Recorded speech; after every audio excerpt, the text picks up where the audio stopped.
Business angels, there's two types. Business angels being the first one. Business angels are, there's the black and the white. These are the white. These are the good people, the business angels. These are the people who have got a lot of money, who just want to go out there and help people. They'll commit themselves into the business, they'll take the money out when it's time, but they won't screw the business to get their money out. Fairly level-headed people. There's a number of organisations around the country. The biggest one in Yorkshire is called YABA, the Yorkshire Association of Business Angels. And they do sort of a Dragon's Den type thing, although I don't think it's as theatrical as that. And they give money on a regular basis. They have monthly meetings and you submit your business plans to them and you're either invited or not. But it's a great way of actually raising money.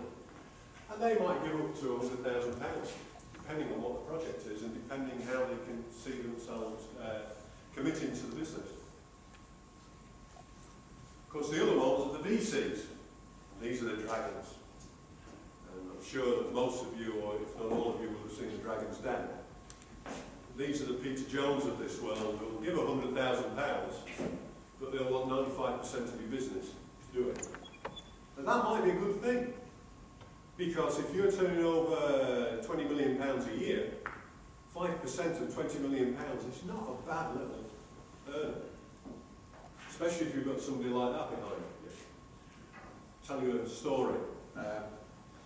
I had the misfortune to be approached by a guy who wanted me to help him with this really novel little product. It'd be wrong of me and very unprofessional of me to tell you what it was, but it was a nice little product. And he'd spent £20,000 on protecting it with patents, and he got nowhere at all. He'd been to a patent agent who'd been particularly unprofessional, hadn't given him any guidance other than a contract that said you pay me all this money at the end of the process.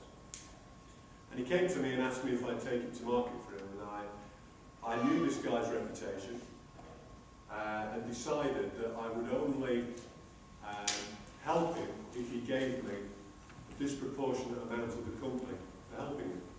I knew I could take it to market because anybody, hopefully, heard it. Is it the QVC channel, the marketing channel? I knew a fella who was going to a meeting with the owner of that channel, and I could have given him this product and he could take it with him, and it would have been on QVC a month later, and he would have sold umpteen numbers of this, made himself a lot of money. And I told him that I'll do it for him, but I wanted 80% of his business. Yeah. I didn't really want the business, which is why I said 80%. But the point was that 20% of a fortune was better than 100% of nothing. 3 years later, and a total of £35,000 later, he's still waiting to sell this thing. And 6 months after I saw him and had this interesting conversation about shares, his product appeared on QVC, sold by somebody else. So, do you take the money, do you take the investment, and the investment can be in effort as well as money. Do you take that investment, or do you wait and procrastinate and end up with nothing? That's only a question that you can answer as business owners when it comes to making that decision. But if you don't go with it, the chances are that somebody else will. And it's always a question of speed to market over preparation before you go to market. The other thing about the dragons is that eventually they're going to want their money out of it. And if they take 45% in shares, they're going to want to liquidate those shares. And they will expect to get the money they've invested plus a healthy return on it.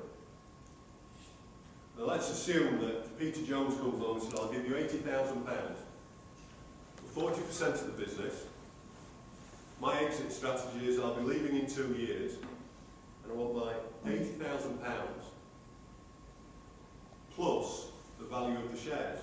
In other words, his input into that will have been to raise the value of those shares. So let's assume it's 40% and it's £2. It's basically, you know, £2 a share or whatever. Let's assume that those shares go up to £3 a share. He's going to be looking at something like £120,000 he'll want back. The question you have to ask yourself is, can my business afford to pay it? Can my business afford to pay him the £120,000? And if I can't, when I sell those shares to somebody else, will they attract £120,000? Question you can only answer for yourself, and with a good accountant. R&D. Research and development. Now there's match funding, which means, and it's very much the same with Business Link and the other people, match funding means that we'll give you 50% if you put 50% towards it. You don't have to worry about how that 50% gets there. It could be in any number of different ways, but they'll give you 50% up to £10,000, for instance. The R&D fund is a national fund, and this is a great one for anybody who's got a high-tech-ish product that is fraught with risk. They love risky products. And the reason for that is that any certs are going to be able to go to the bank to get the money. And it's always the case that most of these funds are as a last resort. So if you go to Business Link, they'll give you the money anyway because they just need to tick a box and make sure that the money goes.